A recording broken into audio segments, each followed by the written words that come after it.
And rather than expecting the UN, to be strengthened and see how collectively we can make the world a better place, it appears strategic alliances will be redefined. The world may not be the same as before, and we sincerely don't know what is going to happen in the future. Somehow, these Epstein oligarchs have imposed a war on the world, and the repercussions goes beyond even their immediate comprehension. Because, as we are saying, even the US itself has been affected. For a war that has even cost 8 generals, unprecedented in the history of America. And yet, when the decision makers were asked what was the reason for sacking these 8 generals, there wasn't nothing tangible on the table. So that tells you that this is a very serious matter that we cannot underestimate. And as to how things will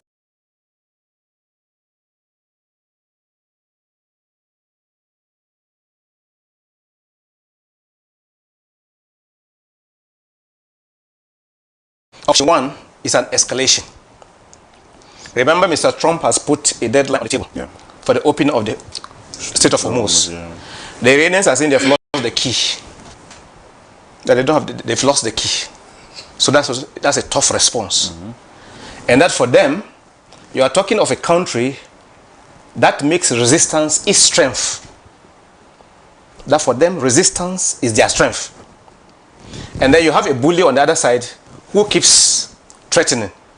So it's like we're talking of a situation of somebody who is ready to kill, meeting another fellow who is ready to die. That is how delicate the situation we are in. So the first option is escalation, based on whatever deadline that Mr. Trump has put on the table. The second option is a de-escalation. We know there are several talks in the background. Okay, one, for example, being led by the Pakistanis. As to how that will yield concrete results is another matter. Because if you look at the conditions that are being presented by both sides, they are still extreme. To the extent that the Iranians are, for example, asking for a permanent ceasefire and guarantees that they will never be attacked. And freeze of their assets. Some assets that were even frozen as far back as 1979. We're talking of assets in excess of over $2 billion. I mean, some of the conditions are so extreme that it's going to be difficult to be met. On the other side is looking at America, together with Israel, that are also asking that, apart from even the nuclear talks, they want to put the issue of missiles and whatnot on the table. Iran is saying even that should not even be part of the discussion. We had nuclear talks already that was on the table. There was this comprehensive joint that was hailed, by the entire world. Mr. Trump came in 2015 and jettisoned the whole issue. And after that, there were efforts to renew talks. That started about 9-10 months ago. While the talks was going, Qatar was bombed. That was the venue for the negotiations. After that, this second one was also ongoing, I believe in Brussels, and then there was another. So you can see that some level of mistrust has gone on. So as to what will happen, only time will tell. So escalation, first option. De-escalation, second option, based on the talks in the background. Apart from the Pakistani end, there are some other talks because Mr. Trump is threatening to attack civilian facilities. And these are even crimes against humanity. And Iran is saying that if you attack our civilian facilities, including energy, the entire Gulf is going to be blacked out. So that is serious. The third option for us today is probably a postponement of the deadline. So as far as I'm concerned, these are the 3 options currently on the table today. First one, escalation. Meaning if Mr. Trump goes with his threat and start bombing civilian facilities, including energy, bridges, and what not, believe me, Iran is also going to retaliate. So that's escalation. The second one is de-escalation if the various talks going on in the background succeed. Then tempest might hold on for a while, and then we'll see how further talks can go on.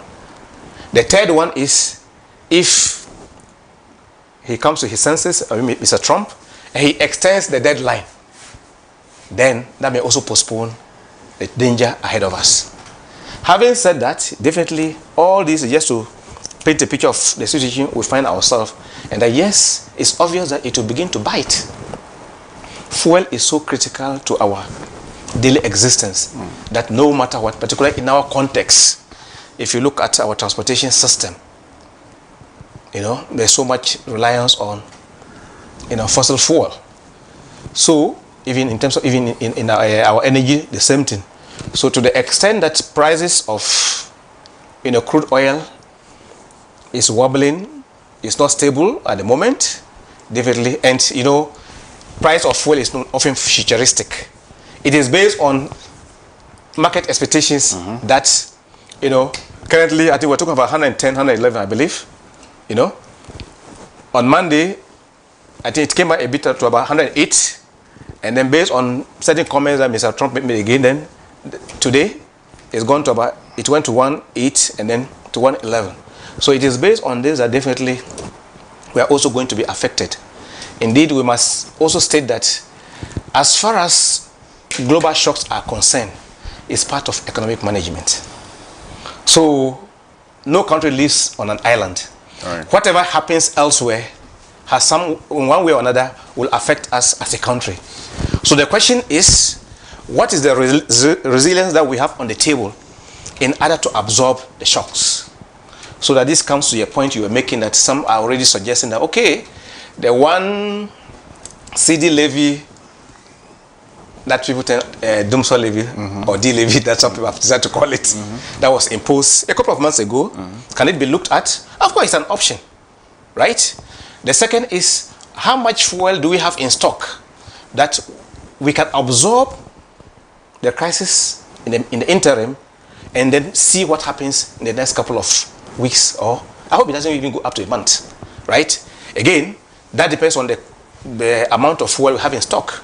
And if I got the NPA boss right, something in the region of 5-6 weeks fuel stock, okay, we have, that's fine. Maybe after that, then it might begin to bite. But whatever it is, unstable fuel prices is certainly not good for running an economy. So what are the opportunities available by way of buffers that can cushion Ghanaians? I think that is the bottom line. Suggestion about $1, the 1 CD being withdrawn. Should it be withdrawn in its entirety or partially? Remember that 1 CD was imposed in order to address some energy, debt that was right about $1.2 billion. Yeah. And if we cast our minds back, when the Minister of Finance was introducing the bill in Parliament, the 1 CD levy was actually going to, provide government with $500 million. So there was yet $700 million gap. And that was how there was an increment in recent energy, our electricity tariffs, in order to make up for that gap. Okay? So there's a gap of 1.2 billion. The 1 CD was only will fetch government 500 million a year. Yes. Yeah. So the 1 CD is not going to wipe up the entire debt that was that is in the books. It was supposed to be like fetch about half of the amount needed. So if we're now asking that 1 CD to be taken off, that means that the debt in the books will go to start compounding. But never mind.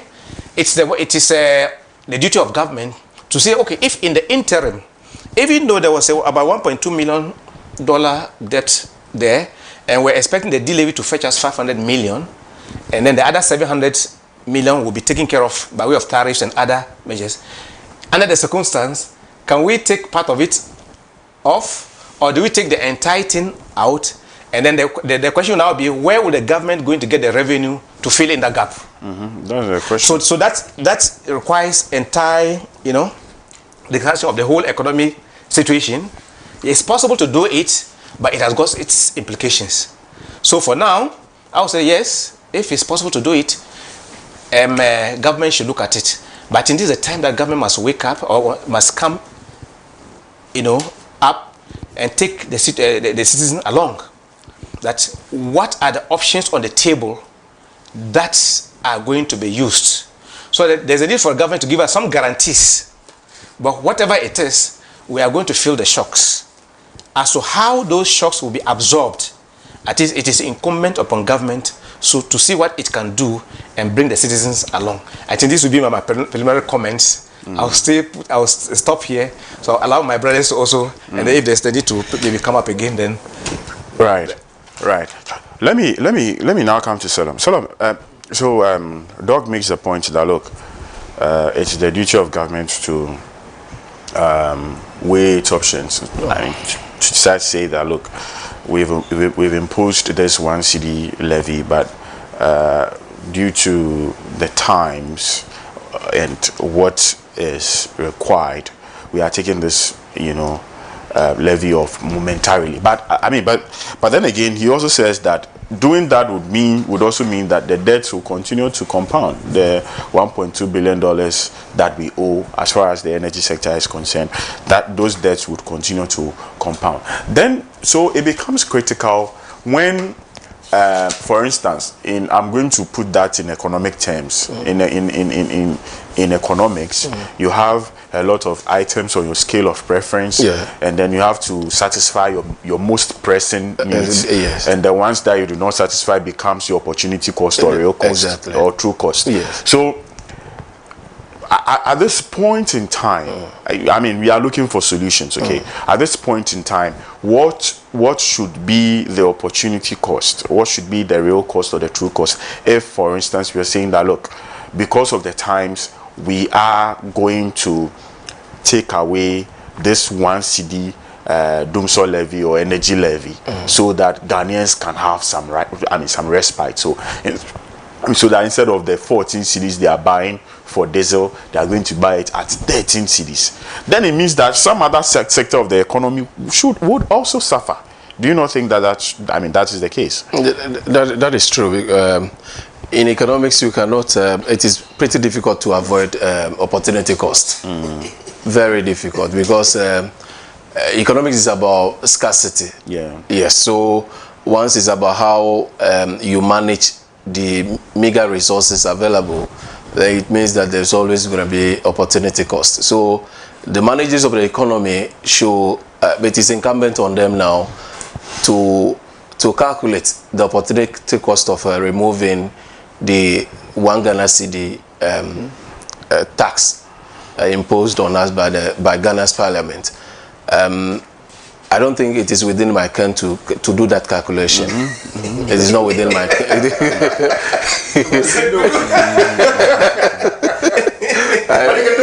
No, it is not within my ken. It is not within my ken to do that calculation for government. That is why I never put myself up for such appointment. Those who have the capacity to do that calculation, they are in the helm now. They are in the helm now. For me, what I expect is that government creates some comfort for me. So if that comfort isn't coming, mine is to shout to government that I'm dying. We are dying like we did under the erstwhile administration. Indeed, but there's some sympathy we have for this government. There's a degree of sympathy we have for them, in that the government actually inherited an avalanche of debt in that sector. And it will take some sense of ingenuity to be able to pay or offset the debts there. And I believe that is why they came out with the 1 cedi thing. But nobody could tell that Iran war would be rearing its ugly head.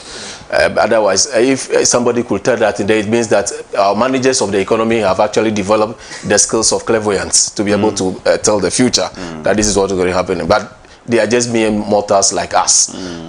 Nobody expected it that the demagogue who is now superintending affairs of America would be taking that impulsive decision to wage war on Iran. Nobody actually predicted it.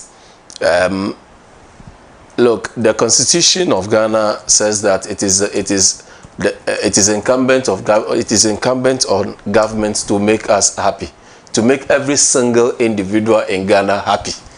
So what I believe government will do, or what gives me confidence, is that the gentleman in the helm today is one who is a listening leader. He actually has leadership skills that are in sync with the spirit of the 21st century. That is what gives me some hope and comfort that the true test of a leader is in times of crisis. Adversity or crisis. So this is where the rubber will be meeting the road. We want to see the president actually exuding that metal in this situation where the Israel-Iran-American war is beginning to have effect. Like Doc rightly said, nobody or no country is an island. Since the inception of globalization, we have exogenous factors actually affect economies of country. So even though it is the war that is taking place in Iran and Israel, it's far away, like the far flank of the world, is actually having effect on us. It is an external, because even those countries that have been able to build resilience, to build resilient economy, they are also crying and then feeling the brunt of the war. And now small country Ghana, about 31 million people, with this kind of economy that is so much dependent on donor support, will definitely be feeling the shock. But I believe that those we have in the helm today would do something to mitigate or ameliorate the effects of the war. As to whether to remove the one Ghana cedi, I think that the option I will go for is what Doc suggested, that this is the time for government to take us along. You know, this is the time for us to, if government is telling us or asking us to bite the bullet, we want to see the government officials, government appointees to also biting the bullet. Yeah. If they are asking us to tighten our belts, we want to even see them that they ask for them, like they have tightened their belts, that now their waists are becoming like a wasp-like waist. You understand? We want to see that. But if you're asking us to tighten our belts, and we've realized that you've grown now, your belly has grown, a pot belly, and now to the extent that you don't even have a belt hose, let alone having a belt on. You understand? That will definitely call for some concern. That no, you are what you are preaching to us, you are not doing it. It's like you are preaching virtue and practicing vice. Yeah. So if government is telling us that given the situation we are in now, it calls for biting the bullet. Then we want to see that. But if you're asking us to bite bullet and you are biting or chocolates, then there's a dichotomy. There's a contrast between what you're preaching and what you're asking us to do. So, like Prof again, this would just be my preliminary comment on the matter. On this matter. Right. Let me hear from Kwame Jampo on this particular matter as well. The CPP has always proffered a lot of solutions. We don't work with that solution. We are facing all these kind of problems.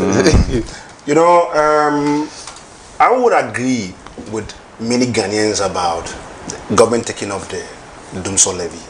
Let's put it that way, because it was put there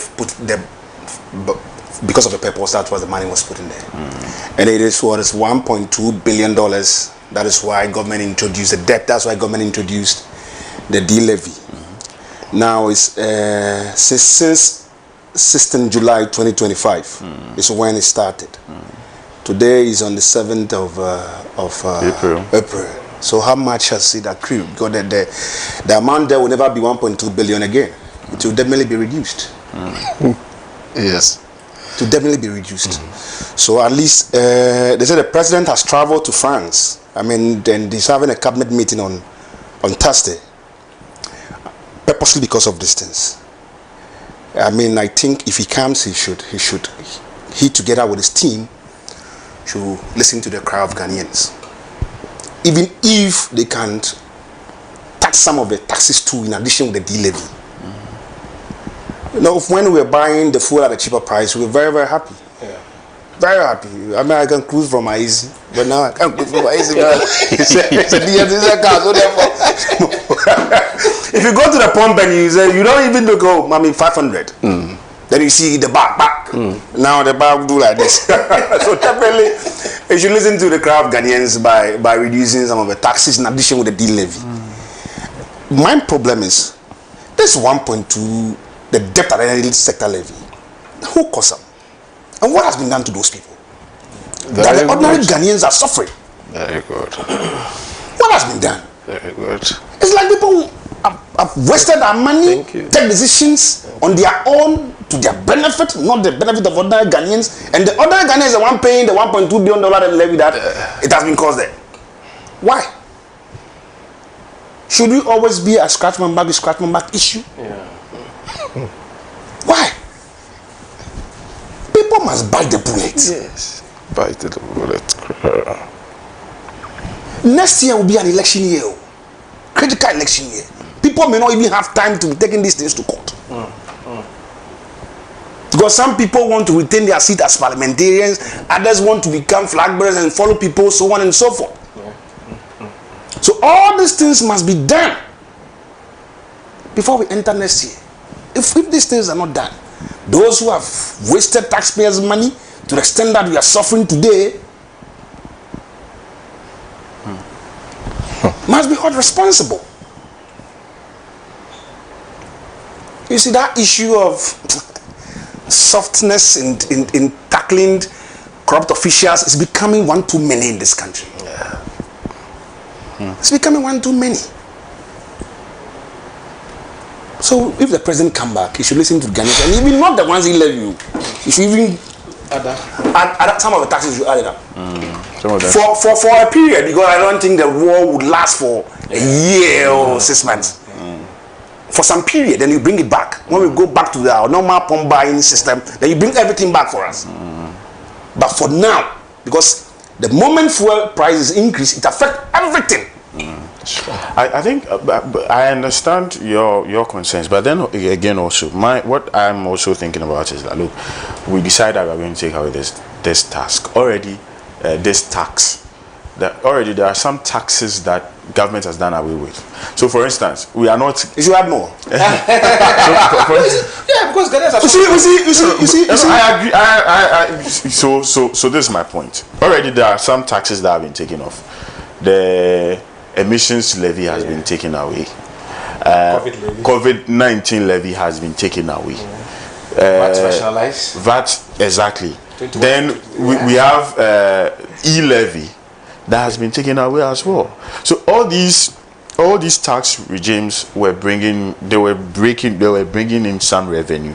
Those revenues have been lost, and then all of us here at this table know for a fact that when it comes to taxes in Africa, Ghana is one of the countries whose tax, this one is very low. If you look at the percentages, we do not pay taxes, or in essence, if we pay taxes, only a few people pay taxes. You understand? I think the GRA made it known to us that, I think somewhere last or 2 years ago, that 90% of Ghana's tax comes from Accra alone. You understand? Just a few people. So, in as much as we are saying that, look, government should take this away, government should take this away, government should take that away, already we have a tax deficit in terms of what we accrue as far as taxes are concerned. If you take what we accrue as a country, we are only able to pay public sector emoluments, and then we service our debts, and even the debt service is just the interest. So already there's a problem. So what should government is between a rock and a hard place. You understand? Indeed, we are. In as much as we want that, okay, government, and I'm not playing the devil's advocate. We want government to take away this, we want government to take away that, but there are issues that for a period. For a period. What? No, for that, even for that period, if you look at a day, our consumption as a country and what we make as far as taxes are concerned, even if this is for just 1 or 2 months that you are saying that you are going to take those taxes off, the kind of hole that it creates. You see, let me tell you one thing. We don't pay much taxes in this country, but civil servants or technocrats are able to dupe the state. Just last week, we were watching Public Accounts Committee, and you expect somebody in a ministry to do the needful to this country, but rather cause the country more debt. You know that they were paying for some things that the people have not even bought a receipt, but they paid for. Yes. And when there's a debt, you expect somebody from a village to pay for that thing. Meanwhile, that person is walking on the street free. And they tell you That's our reality. But that is our reality. No. You see. If we say about reality, then we are embodying them. The thing is that they tell us that is our reality. How can a public accounts committee of such reality don't have a prosecution powers? That they will say, I will refer you to Attorney General. Meanwhile, the Attorney General have so many on his desk that he hasn't even prosecuted. We have a problem in this country. It's not about the GRA board who said that we get 90% of our taxes from Accra must be changed. We have a lot of companies in the Ashanti region, a lot of companies in Western region. So they are telling us that 90%, it means there's a loophole somewhere that people are not bringing the money back to the coffers of the state. I'm telling you. Can we also, instead of can we also look at other things that we could tax rather than fuel? Because I mean, we can decide that we are taking the 1 cedi D levy off, but then we are going to tax something else. There are, for instance, I remember last year one of our panelists was making the point that if you take weapons, for instance, like guns, to own a gun is a luxury. If you decide that you want to own a rifle, an AK-47 or whatever, it is a luxury. So you should be taxed for using it. And then the person made the point that if you are going to renew it, if your license expires and you are going to renew, it costs just like 20 cedis or so. You understand? And so that is like woefully inadequate. And so you could, if really you want to, if you own a gun, then it means that you have money. So we could decide that we would, significantly increase that. So, but then the question is, how many people use guns? That's a question. That's a bigger question. How many? How many people use guns? You understand? Also use So then what else? What are things can we rather tax and make money from rather than fuel, which is like a blanket commodity, if I can put it that way. Fuel is like a blanket commodity. Everybody uses it. Yes, everybody uses it. But there are some other things that we can, for instance, I've also heard people talk about the property tax and all of that. And some other things that, people who are so in a bracket of well-to-do, can pay for. Property tax in addition with property rates or different, or is it the same? It's your property rate. Property rate. So it's not being collected. We have property rates. Right. It's not being collected. It's not being collected. Okay. Efforts to even TV license could be managed properly. Efforts to collect them somehow was mismanaged by our former finance minister, and then the team backfired. Right. You see, they wanted to centralize it To GRA. to GRA. And then assemblies 40. Thank you. Not even the assembly, even the donors. It was being supported by donors. Okay. And somehow, our former finance minister, when it comes to collecting there, so the whole structure in a way collapsed. It didn't work, and they just returned it back to the assembly. Yeah. And I remember last year when they even brought my property rate, it wasn't easy. I went mad in the office. Yes. Wow. So they were pleading that yes. Every year we used to bring it, but somehow somebody wanted to centralize the whole thing, and the whole thing backfired. And whilst the thing was being made to centralize, no effort was made to collect. Exactly. And eventually, so the whole thing piled up. So it's back to the assembly as we talk. But you see, And my brother made an important point here. If you look at this whole issue, I think one, it is obvious that there are things that can be done in the immediate. Some may be medium term and some may be long term. Okay?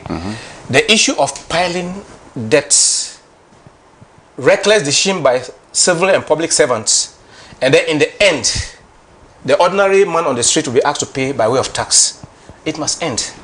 What are the reforms that we can do to ensure that when individual public servants take reckless decisions, They have punishment for that. they should be punished? Yes, it's the duty of citizens to pay tax. But when continuously, starting from, let's even take ESLA.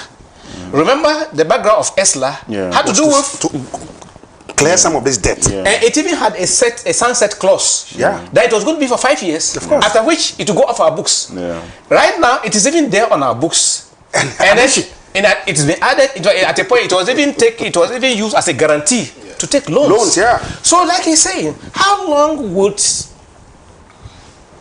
people at the helm of affairs will take reckless decisions, and then when the thing Bite us, then we tend to. So I think that yes, we should look at it. So there's the need for us to reform, make some necessary reform in those areas, and ensure those people are punished. Beyond that, you see, like we said, we all agreed the government must take us along. Sure. The second option is that what are the options available to the the finance ministry or the government itself? I mean, we know we have some buffers. Which ones can be used in the immediate? Right? We are talking of de-levy. Can we also consider options where government will reduce expenditures in areas that are not so critical? Right? But at the end of the day, if you take money from one area in order to cushion another area, it's part of governance. Is it possible that with the liquidity that we have in terms of our FX reserves, the government will find a way to give some dispensation to fuel importation, so that we know that FX is a critical component of computing the fuel prices, right? If it's possible for government to find a way to give some dispensation to our oil importers, so they will give you some special rate in order to be factored into the fuel importation and bring down or maintain price at a level, it's also another option. I don't know if you get the option. I mean, what I'm suggesting, that if just some special dispensation for fuel importers, in order that the price that's not, they are giving some discount in the way which government will absorb, and then at the end of the day, it will help us stabilize the price. Of course, the de-levy we are talking about is one of them. Removal, complete, partially, etc. Government also cutting on its expenditure. Look at certain critical areas, certain areas that are not so critical. And that's okay. Let's take off this and cushion Ghanaians. Fair enough. So I think there are various options, but it is only for government to let us know and come along with them. We hope and pray that when we return from Paris, he would listen to. So it's just about weighing the options and seeing where the repercussions wouldn't be that much felt, and say that, okay, let me take this out, and then okay, so it still has got to do with opportunity cost then. You see, if we have to think about the cost stuff, that one it won't go anywhere. Won't go anywhere. Yeah, I'm telling you. Solomon wants to ask something. Yeah, thank you very much for the second bite at the cherry. My brother, comrade, Jampo, said something that is critical to why government continues to tax us as the poor citizens of this country. It is good for politicians to make to strike friendship, but that friendship should not stop them from prosecuting people. What we're beginning to see now, it's not a kind of thing some of us will countenance. A group of people captured this country captured it as if it were their personal property for 8 years. They plundered the resources of this country. A party in opposition at the time promised us oral, Operation Retrieve All Loot, which actually spurred some of us into action again. It was like it further gave us a fuel charge, like a turbo charge. They turbo charged us to campaign vigorously for them to come to power, with a sole motivation that those individuals will be held accountable. What we are seeing today is not resonating with us. The friendship thing. Look, you said that when the two elephants fight, it is the grass that suffers. Much the same way when two elephants make love, the grass suffers. It is much the same way. So if politicians are making love, it will affect the citizens of this country. Because those who are supposed to even be holding the incumbent accountable, they will not be doing it. And the incumbents, those in opposition, who have plundered the resources of this country to hold them accountable, they will not do it. There's that camaraderie. It is affecting us. According to investigation done by, I think, the OSP or one of the investigative state agencies, said that a gentleman looted this country, one gentleman who had opportunity to occupy a position, a state position or public position, looted this country, and what he looted could be the annual budget of Ghana. Oh. Yes. And we are not seeing that seriousness on the part of this government to hold that person accountable. And you tell me that because of the Israel-Iran-American war, you are unable to remove the one Ghana cedi tax, and you are willing to put another one there, additional tax.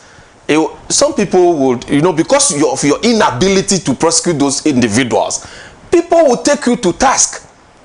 So it means you are creating a situation where we will be under that presumption that politicians only shout horse when they are in opposition. When they come to power, they fail to prosecute. These people, those in opposition today, they are rather now the ones, taking the government to task. Yeah. You know that is what is happening. Yeah. Like they are waging onslaught, merciless onslaught on the incumbents. And some people are wondering what is going on. It is not like we were at the time you promised us oral. The oral you promised us in vacuum. No, it was based on something. And we saw what happened within the 8 years. Go and retrieve the loot and create some buffers for us. They should arrest them, retrieve the loot.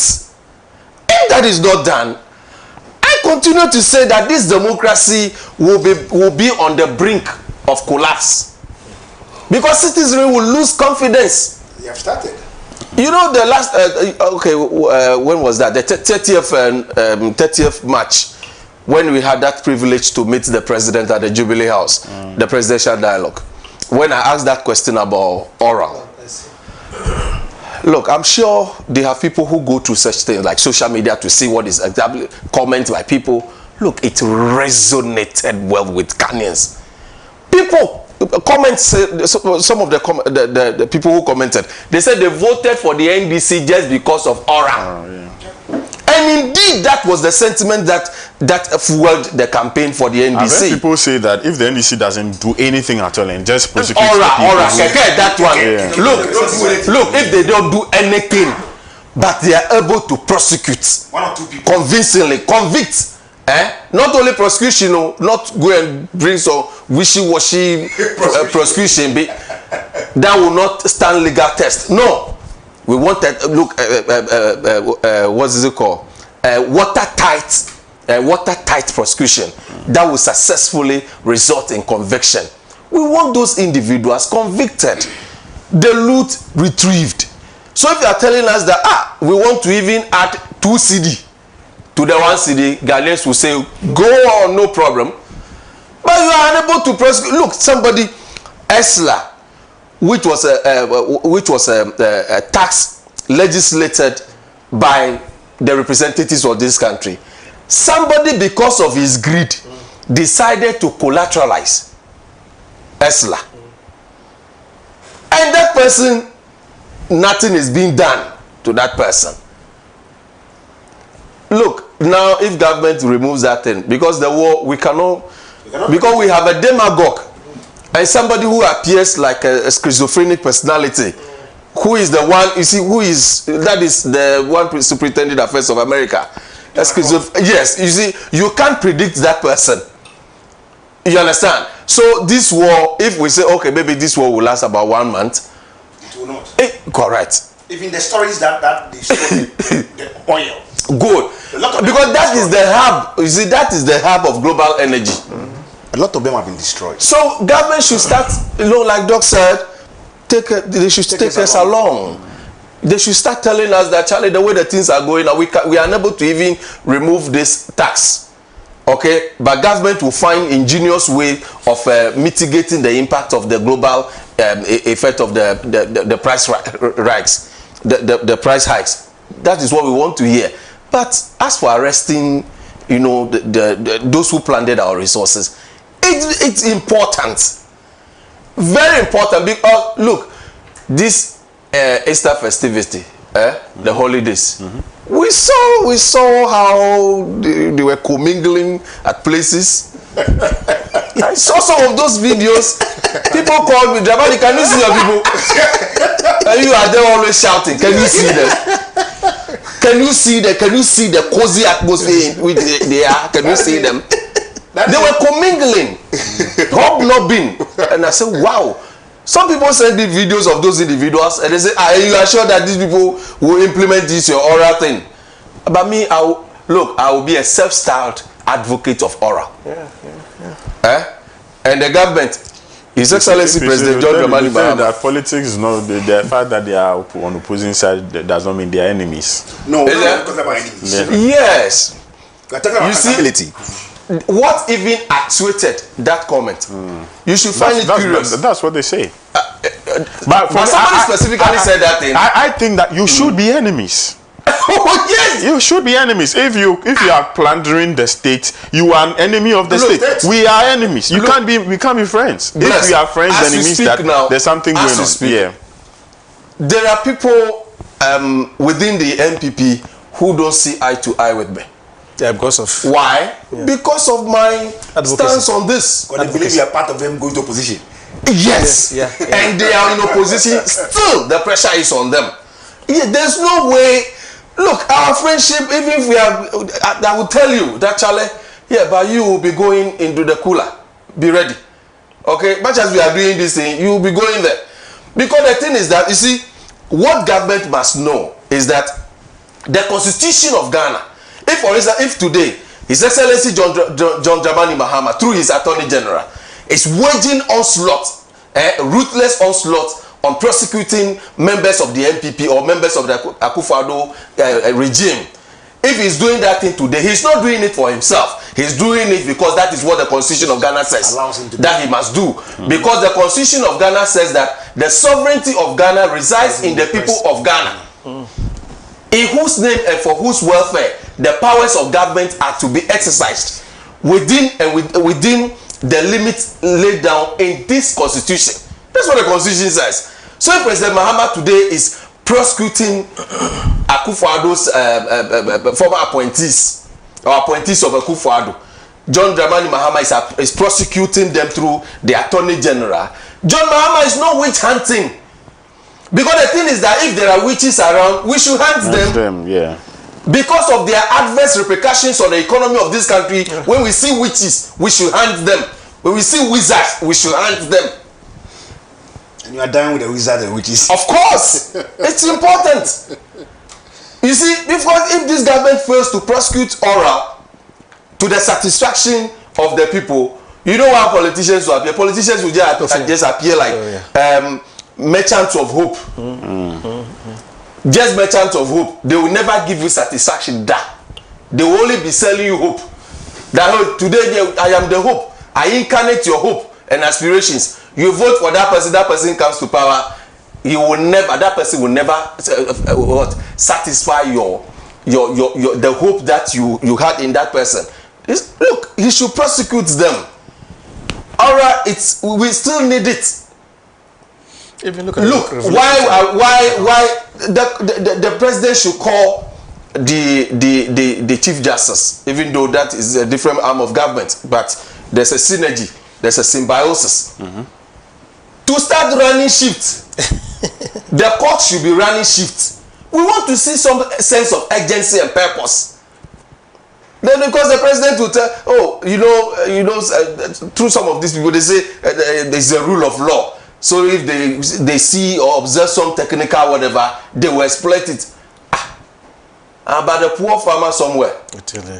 The poor farmer somewhere. That's what that technical whatever loophole, that person cannot exploit it. But the powerful politician, they can exploit that. Then let's change this democracy. It is not working for the masses. If it is not just going to be working for the political class, then we might as well change it. So we all benefit from it.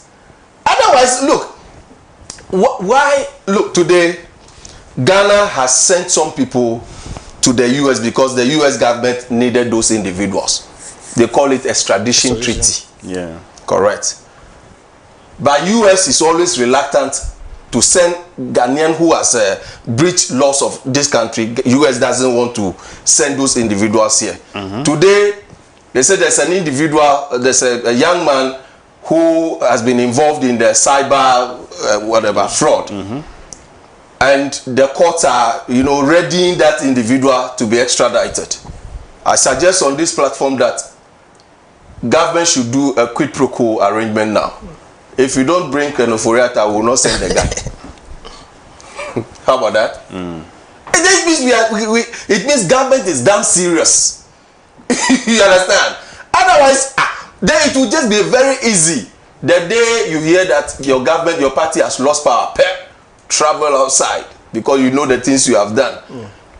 Come back. No, you can try me absentia. Look at that. So as for the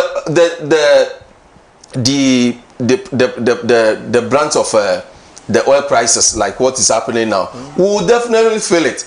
But the thing is, you see, if you are cocksure that government is actually working in your interest, if government continues to tell you that they are taxing, you will not feel it. Because you know your taxes are working. But if your taxes, you realize that, Charlie, your taxes are not working, anytime government makes an announcement that we are going to tax this, you will be up in arm against government. But for me now, where I see it, especially, I always say the one in the helm, John Dramani Mahama, he incarnates the hopes and aspirations of this country. But the only thing I see is that he's compassionate to a fault. And you must work on that. There are times where your compassion, you must really, reduce limits. Yes, reduce that compassion and deal with people who stole the resources of this country. You know the laws on causing financial loss to the state. The law actually says that willfully causing financial loss to the state. So indeed, it's not by accident. No. You understand? It's not by accident. Because the framers of the law, they know that there are times when you may take a decision that may incur loss for the country, which may not be willful. Which is pardonable. It's human. But willfully causing, then there must be then the lawyers or the prosecutors must be able to establish mens rea, the criminal intent. It means that you had a better option, but you decided to choose the wrong one. And the guy who is evading justice and accountability. He's the former finance minister. His name is Kenoforiata. you know that you know I have a weakness when it comes to this. Names. Because especially if the person doesn't, I feel, because as soon as I mention the name, it leaves a sour taste in my mouth. So you know that. But I don't know why you decided to. Anytime you realize that I want to mention that person, you just mention it. You understand? Because actually, you remember those days on your morning show. I had a lot of difficulty mentioning his name because of the harm he was doing to the country, our economy. You remember there were times I will only hold the newspaper and be pointing to that this gentleman, because I mentioned the name, sour taste. Mouth. You understand? I'm even surprised that it don't happen to you. Maybe my palate is different. You understand? So look, so the state of Hormuz thing, Trump, don't ask for the Iranians, like Doc said. At their look, they are ready. Yeah. Because look, there are people who have that mindset that I am doing a jihad because my country is under attack. And their leader have been killed. And their leader, Supreme the leader. supreme leader, the revered, feared, supreme leader, assassinated. Yeah. Oh, they are ready to go down with the United States and Israel. So what we should start thinking, because the last time at the presidential dialogue, the president mentioned some few things that if it push comes to shove, government will be doing, like striking some deal with Dangote. Nigeria. You understand? Me, I won't even. We should start patronizing our own stuff now. Yeah. Necessity is the mother of invention. You understand? Let's start trading among ourselves and leave those guys to be doing their thing. Especially when this demagogue is now, you know, the one bringing all these troubles into the world. We should start developing domestic solutions, homegrown solutions to our problems. Yeah. That's it. Could Africa have a sort of like a COMEC to deal with their oil situation themselves? African country. They have to. We should. But this is If you look at our oil resources currently force us to do it. Yes. Yeah, currently Dangote is hitting like 650 million Yes, barrels a day. a day. So I think he has even exported to Kenya. That's an individual. Yes. So you can imagine if an individual. So you ask yourself, not the country. And yet the country has been producing oil since the 60s. Yeah. And they've been having president. Yes. So it tells us who we are. Well, we have a problem. As Africans, we have a problem. Yes. How can an individual be able to establish a refinery? Yeah. And yet you have got government upon government upon government. They couldn't do it. They couldn't do it. Or even if they had it, but they have one in Kaduna, another in Port Harcourt, they ran it down like we did to our Tor. And yet a private man. We understand we are reviving Tor, or we have revived Tor, if that is it. I've always said we should have been taking off a second or a third Tor. 40,000. We should have been having another facility in addition to the first one. Yeah, we should be. Yeah, by now we should be. You see, the kind of wastage in our system is the problem. And thievery. Attitude. I think it's You see, if you take Auditor General's report and you read year by year, yes. you even think of putting tax on or going for IMF bailout. I'm telling you. Yeah. But one person as a chief director or chief purchasing officer at the Ministry of Defense could purchase a car, 4 cars, 6 cars. 6, yeah. And the man has been there ever since this government took over. And you have and that's defense. This defense. Yeah, we don't. When they're supposed to be disciplined there, but the man is still indisciplined. Yes, defense. 6 cars. So you can imagine other ministries where defense. Yeah. This defense. Why even you are passing through the corridors of Burma camp? You are very rigorous. Yeah, rigorous. You know. But look That's at civil defense. Whatever. Yes. Took that decision, and somebody in my village in Pampram should suffer. I mean, that's my problem. Yes. No, I agree with you. If Oliver have taken that decision, he will go in alone because he took that decision without thinking about the state. Yeah. Salom makes a point about prosecution, but then again, also, I mean, we know what the laws are, and this isn't the first time we've seen this, dilly-dallying with, especially when President Kufuor decided to prosecute Chachun. He was even outside this country. He empaneled judges. So if you are mean of doing something, you can do it as a president, because you are the commander-in-chief of the Ghana Armed Forces. I'm for the wheel of Grand Story. I don't want to hear that. Media, I don't want to hear that thing cry. The wheel of Jazz Grand. I don't want to hear it. Because it embodies judges and lawyers.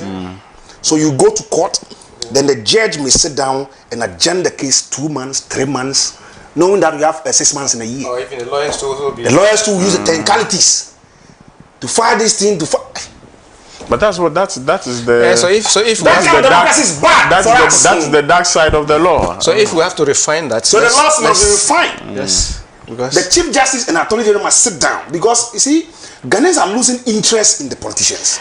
And very soon, the turnout at the police stations it will drop. If this current NEC government fail to to do the needful. Because the promise on the 24-hour economy, the oral, and this LGBTQ issue. LGBTQ. I'm telling you, a lot of people will.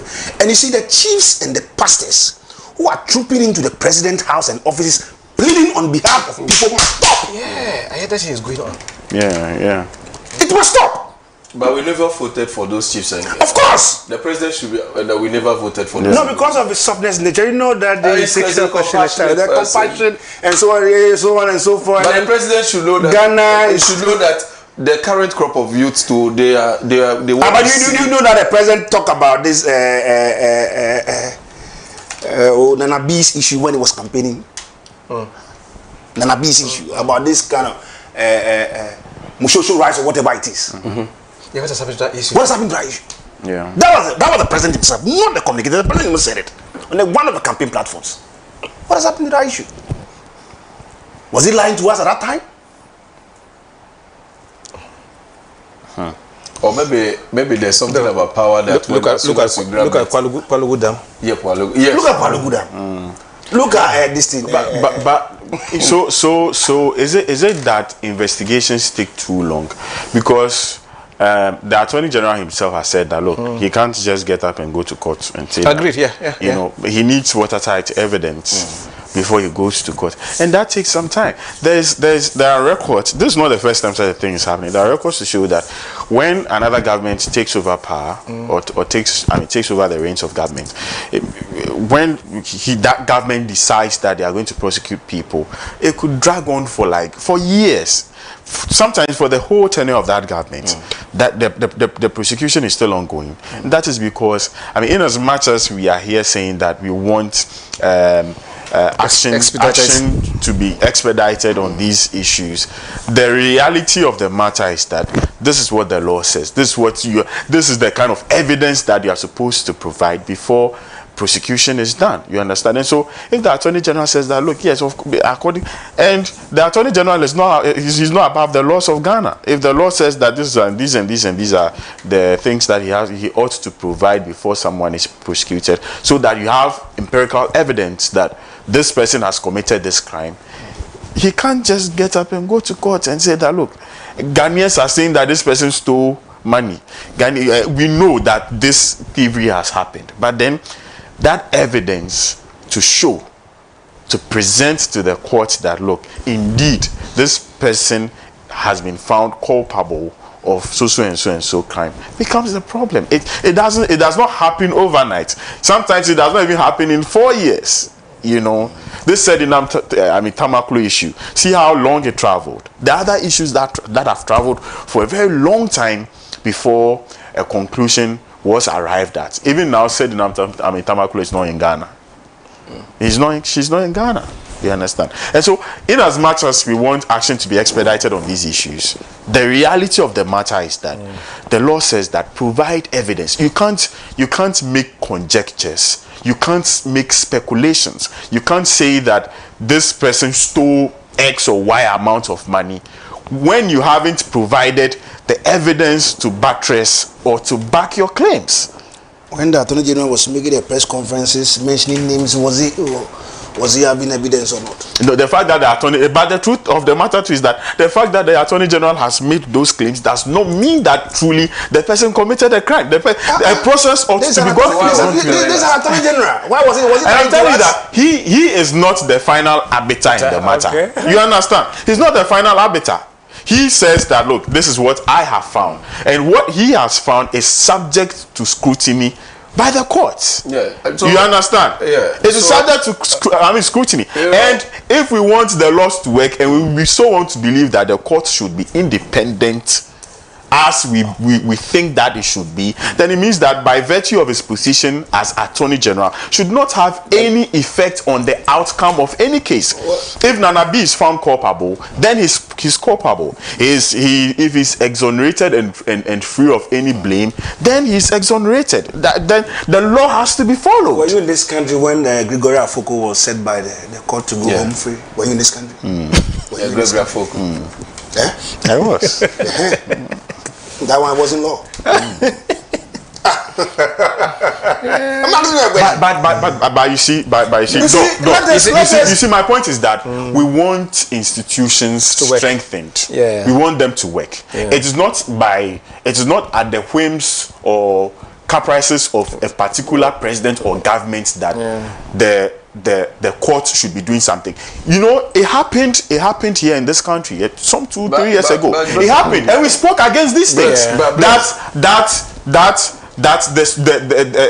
a Supreme Court or the leader of the Supreme Court can just get up, assemble and panel judges in a day, in a matter of hours to sit on an issue. These are some of the unusual. But some of these things we have spoken against, and so if we are speaking against these things, then why should we now come and say that because we believe that somebody has committed a particular crime? No, okay, what the Chief Justice at the time did, I think it was only irregular, but not unconstitutional. Okay.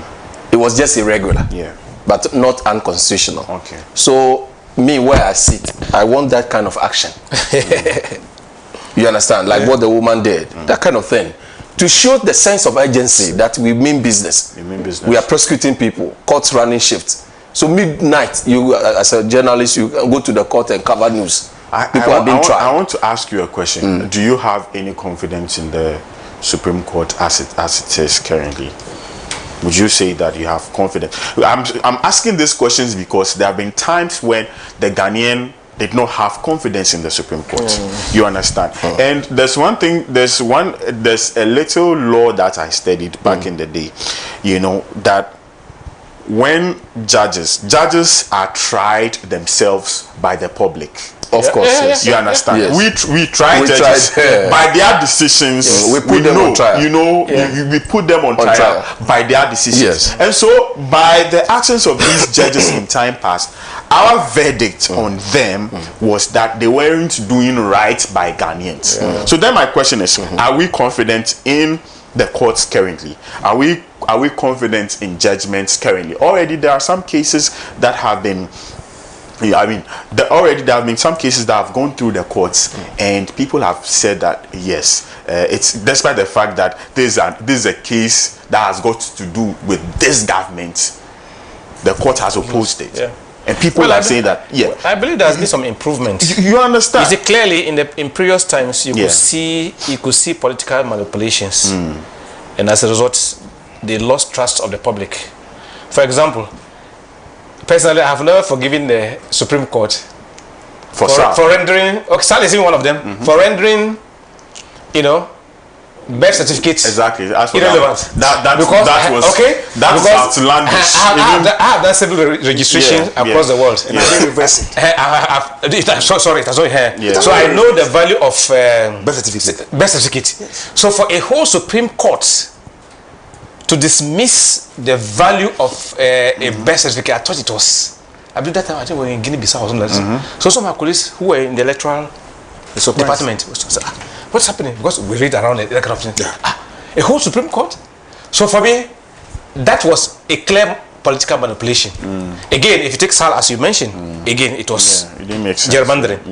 And so these were instances that rendered the, you know, the Supreme Court a bit. No, 507000. So I believe that somehow things are beginning to change, but not much. We still need them to do more, particularly when it comes to even the administration of justice in general, the rules of the court. I mean, they who are there, they know some cases that have traveled so long. They should be able to help us to outline or even identify the bottlenecks that make, you know, these cases travel that long. So on the basis of that, they themselves should also help to make some recommendations. Like he said, if we know it's not unconstitutional, it's not illegal for a Chief Justice to assemble 5 Supreme Court justices in a matter of 2 hours. 2 hours, they render judgment on a case. So how come that we can have cases traveling this long? Particularly cases of public interest. We're talking of looted funds, or we talk of, you know, Solomon will say open thievery, right? And yet when it happens to the ordinary person, so he has stolen. But when it is people with the tie, they say, oh, it's embezzled. But in actual fact, people are actually stolen. Why can't we have speedy trials when it comes to that? So what we expect that we should have like specialized courts to take on board economic crisis, economic crimes. So we'll see some speedy trials in them. If not, for the ordinary man who steals banshee or goat, before you realize he's gone in no time.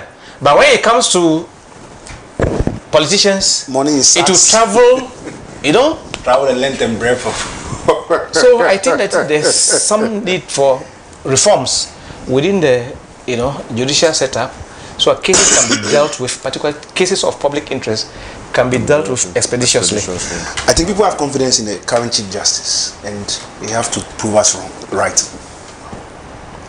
That he's there to do the right things that the previous one didn't do. So we should pray for him. I know in a situation like this, you have so many calls, so many friends coming out with this, my uncle, this, my officer, and so on and so forth. Because you empanel the judges. Yeah. So, I mean, there should be a system of balloting for judges. Not the Chief Justice saying you go and sit here, go and sit here, go and sit here. That is why people may rush in and tell you this case is my in-law, my daughter, blah blah blah blah blah blah. No, there have to be some reforms there. As for those things, they are human instincts. For if you are, you know, in such situation, definitely you may try to, you know, get powerful or people with influence and clout to come to your aid. But it is for those individuals to know that there is a system we are running, and if you are guilty, you are guilty. There's nothing that person can do. So it means that we are building a society that is honest, a society that is meritocratic. So if you contravene a law and you are sent to court, you will not be going anywhere that you want to see this person. But in Ghana now, that given our culture, the society we have, people do. People are caught. Like there's a news that is making trends now, like it's going viral, that some individuals are being caught at some Galamsey site, impersonating the Naimus. So some of the guys have been identified as people belonging to a particular political party, and then belonging to or are friends of some politicians, powerful people. So tongues have started wagging that that means that if this guy is linked to this person, so once it's linked to this person, then that person will be pleading with the security agencies or those who have arrested them to let them go scot-free. You know, that's the kind of society we've built. But yet we want our society to progress. So if we want our society to progress, if Dramani today, Alekiae, contravenes a law of this country and the man is found guilty, the man is found guilty. It should dawn on me that there's nobody who will come to my aid. You understand? Because that is the system we want. That is the kind of system we want to build. Okay? So if Mr. Kanufuriata, for instance, who is languishing in ICE facility, has families here. His cousin is the former president of this country. The former president maybe decides to go and see the current president to make some arrangement with him for that gentleman to continue to stay there. The former president should be able to tell the current president should be able to tell the current president that the former president that this is what Ghanaians have asked me to do. So whatever I'm doing now, it is being dictated by the laws of the country, not at my whims and impulses. No, it is being dictated by the laws of the country. So the Chief Justice, for instance, if the Chief Justice himself has his ears on the ground, should know that people want these former public officials who have embezzled, plundered our resources, prosecuted. It shouldn't take me Dramani to tell the Chief Justice that he should the court should begin to run shifts. Yeah. The Chief Justice himself should know that given the interest, the public interest in these cases, we should start running shifts now. System. You understand? Then we know that we know the times we are in. But if the Chief Justice is not doing anything extraordinary, exceptional, there's no way I will have that confidence that this man who has replaced this person. No. So if he hasn't done anything for me to have that thing that this is somebody. No, it's just like somebody has been chased, somebody has been brought in. Nothing exceptional about him now. We want to see. Me as for prosecuting public officials, that is my fault. That is what I have in me. That is what I want to see. Because we will start prosecuting them, retrieving loot. What will happen is that the poor children who are in Mafi Adapo, in Central Tongu district, who are lying prostrate, lying on their bellies to be writing in 21st century, will have that money to buy desks for them. The people who are in that thing still exists. Yes, Mafia Dapo.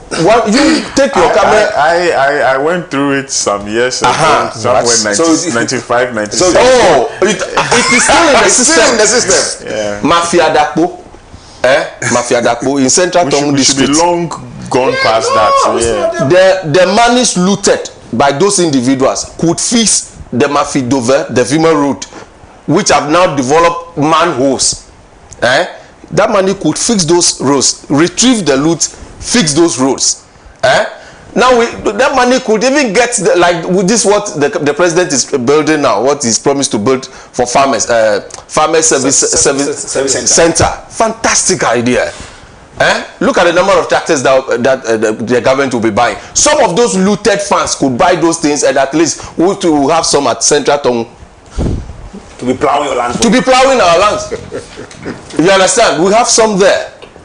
So, Mr. President, please, some people, most of your supporters who campaigned for you vigorously, who were all over the place campaigning for you, they said that if you fail all the promises that you made to them, but you are able to implement successfully oral, the NDC will be in power for considerable number of years.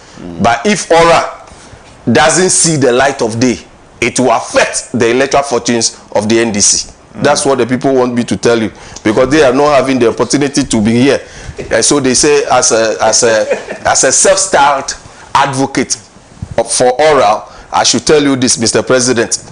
And the NDC, their chairman, Seydou Nketia, Mr. Seydou Nketia, that's what the people are saying. That they say there's a rumor that you are also lacing your boots to contest to become the flag bearer of the NDC.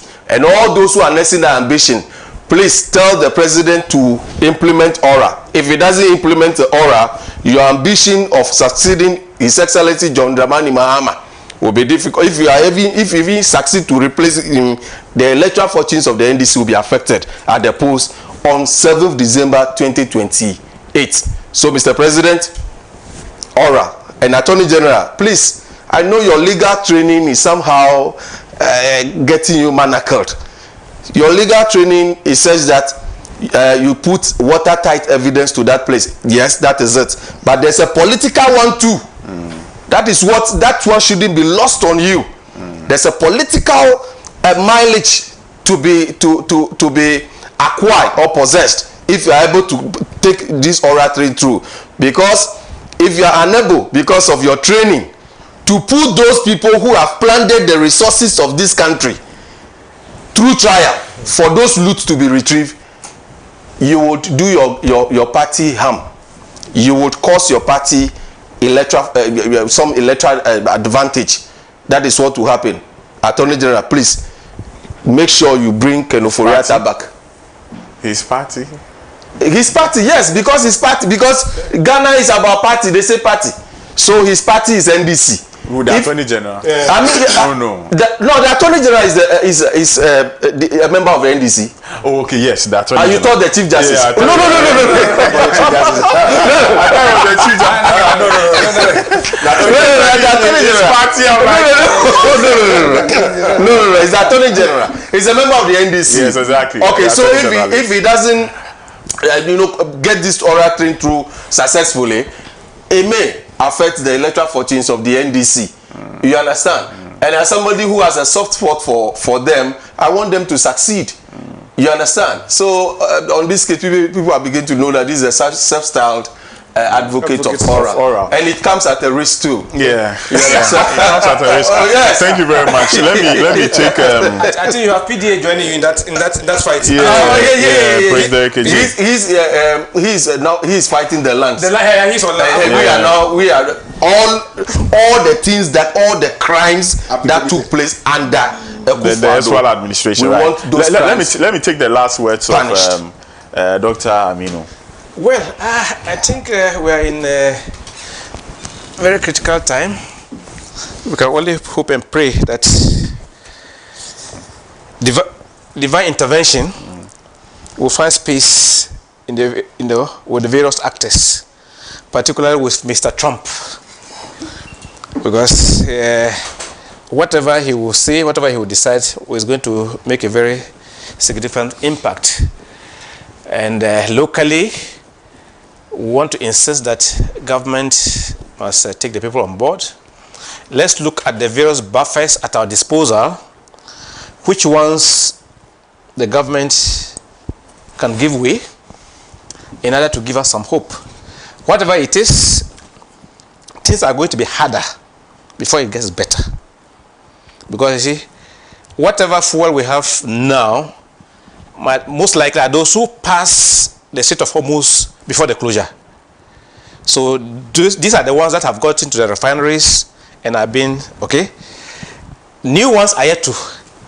So between this time and the time that this crisis will be over, it's going to be hard for all of us.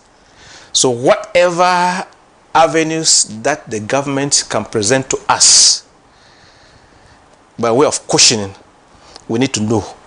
Whatever difficulties that we might have to swallow, it's also important that we know.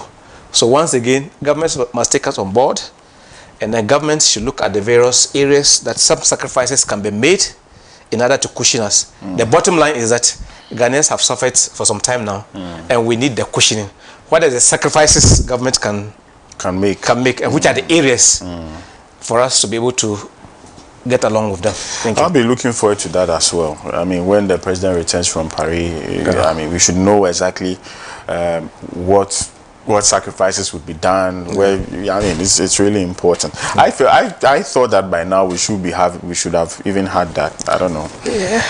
By now, especially looking at the fact that fuel prices have been increased because of this. I thought that by now we should have had that from. You should have done that before he travels. Right. Let me take your final words now. The president should have done that before he travels. You know, Ghanaians are uncomfortable with the current situation. But we are not the creators of the situation. And we in the CBB questioned NATO, the United Nations. Who is in charge now? Who is in charge? Does NATO allow a sovereign country to attack a sovereign country? Another sovereign country, Who is in charge? Now there's a war in Iraq, Iran, Israel, and America. We are suffering here. So it's a wake-up call for Africans. Maybe it's a blessing in disguise that we should think around the boss as an African leaders. Gaddafi, Kwame Nkrumah, and Co are gone. The new crop of leaders must think for the future of Africa. I hope the president come on Thursday or Wednesday evening. Maybe on Wednesday, maybe tomorrow evening. Thursday they're having a cabinet meeting. You should listen to the crowd of Ghanaians. Not the 1 CDD levy alone, but the other taxes. The other taxes for about 4 or 3 months. Yeah, should go. Should go off, so that we can be able to enjoy what we were enjoying. Right. Thank you so much. My time is up. I need to go. Selon, it appears you want to say something. Because my last lesson to the president is that he is in the helm, and he has an intelligent, diligent gentleman who is managing the economy of this country, Dr. Cassiel Forson. They should do the arithmetic to see if the removing the 1 Ghana cedi will not further cause any debt or incur any debt for the country. Then they should remove it. But if it is going to, if one that is going to create some dislocation within the system, within the economy, then I suggest that this is not a time for them to be pandering to what we say, but what they think will be good for us. And we just want them to carry us along. And if it's about biting the bullet, they also bite the bullet, but not to be biting chocolate while we are biting bullets. No. And I believe, given the president, because of the aura around him, the radiance of sincerity and sensitivity and that compassion around him, he will do what will be good for this country. I believe that. What is good for this country is by removing the levy. Thank you so much. Thank you, Salom Dramani Jamado. Thank you, Dr. Aminishitu. Thank you, Comrade Kwame Jampo, for your time this afternoon on the national agenda. It's been another interesting conversation here on the show. I'll come your way again tomorrow. My panel for tomorrow is already set, and so later this evening I'll share them with you, and then hope that tomorrow, as you have joined us today, you join us again tomorrow as we find solutions, or as we continue to seek solutions to the many problems that we face as a country. Special greetings to those of you who watched across the length and breadth of the country. Thank you so much for your time. I'll see you tomorrow. Until then, do have a pleasant day. I wish you the very best for this week as well. Bye-bye.